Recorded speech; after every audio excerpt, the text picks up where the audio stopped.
So this right here is the flag of France. If there was a flag contest for the number of other flags inspired or just ripped off of it, then this thing would be in definite first place. Just look at all these other attempts. Some are cool and others just kind of look like knockoff brand versions of Mountain Lightning.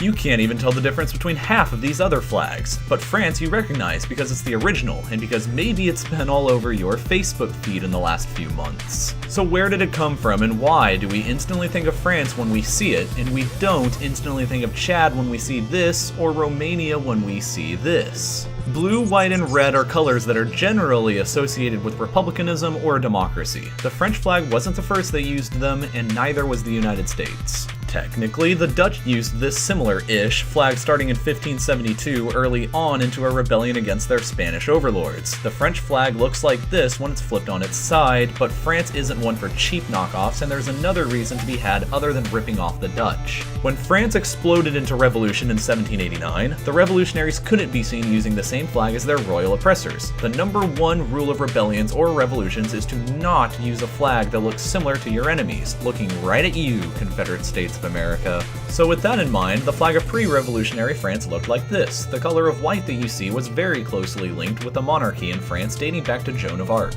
This teenage freedom fighter, nicknamed the Maid, charged into battle against the English with a white flag and a picture of Jesus blazoned on its side. Because everybody loves Joan of Arc as probably the most badass teenage girl of all time, the color of white began getting used a lot more in France. French Protestants also really liked white and used the color to represent themselves a lot, and then this guy, Henry IV, became the king. He was a Protestant but converted to Catholicism and thought that white was a really good color to unite the two faiths inside the country. And holy hell did the French really dig white. Look at paintings of the French army before the revolution and you see white everywhere. The soldiers even wore white uniforms. Imagine how hard that must have been to keep clean marching around. But nope, sorry pal, still gotta wear white even when it's raining and muddy outside because it's awesome. There's a bunch of flags that were used in France before the white takeover, like this one and this one and this one, but when the Bourbon family took power in 1589 after the previous Valois family, they whitewashed the historic blue color associated with French flags and turned them into their white.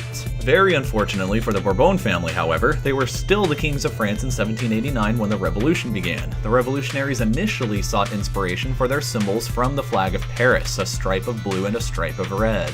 But they couldn't just completely steal that idea and make the flag of Paris the flag of all of France, so the idea was born to place the historic white color, symbol of the monarchy, into the middle, being crushed by the two sides of Paris. This symbol placed the color of monarchy into submission under the people, but this familiar version wasn't the first edition of the French flag. This was. It stayed that way for 4 years from 1790 until 1794, when this fashionista had the idea of switching the blue and white colors. He painted all of this stuff though, so maybe he was onto something. Anyway, from 1794 on, this flag was the official flag of the French Republic, and Napoleon liked it just as much, so he kept it around after he took over. Napoleon just marauded around Europe, spreading the flag's design into the places he conquered, like here, and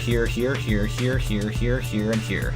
People didn't really like Napoleon's marauding though, or his spread of 3-color flag designs, so everybody relevant in the world basically ganged up on him and kicked him out of France in 1814. After they did that, they thought that the best idea possible for France after 26 years of chaotic revolution was to bring back these guys, the Bourbons, and with them came back the old white flag that we all know and love.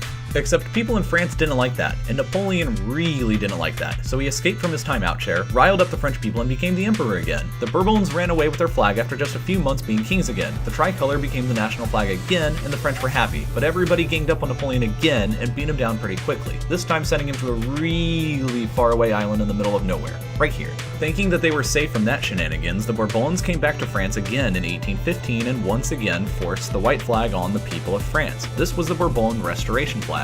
Yep, it's a plain and simple white flag. For 15 years until 1830, France was literally known around the world as that country whose flag is a plain white rectangle. But that nonsense changed after the July Revolution in 1830, when the most down-to-earth sounding guy, Louis Philippe, the Citizen King, took power and restored the tricolor. Ever since that date in 1830, the tricolor has remained the flag of France, although it wasn't always so certain. In 1848, socialist revolutionaries demanded that the flag be changed to a plain red flag, but that failed when this badass Frenchman said to them, "The tricolor has toured the world with the Republic and the Empire with your freedoms and your glory, and the red flag was that around the Champ de Mars, dragged in the people's blood." And then after the last Bonaparte emperor, Napoleon III, was overthrown in 1870, a royalist majority was elected to the National Assembly of the newly found French Third Republic. The Assembly offered the throne to this dude named Henry, Comte de Chambord. He was a Bourbon pretender with a legitimate claim to the throne, and he really could have been king if he wanted to, but he absolutely insisted that he would only accept the throne if the tricolor was replaced with a Bourbon white flag again. Considering that to be pretty ridiculous, since France had already changed flags 6 times in the last 80 years, and because the people clearly loved the tricolor more, the Assembly told him to get lost. Since Henry was adamant about it and wouldn't drop the issue, he never got to be king, and the tricolor has remained intact ever since. Thanks for watching, and don't forget to subscribe or like if you have not already done so. This was Real Life Lore.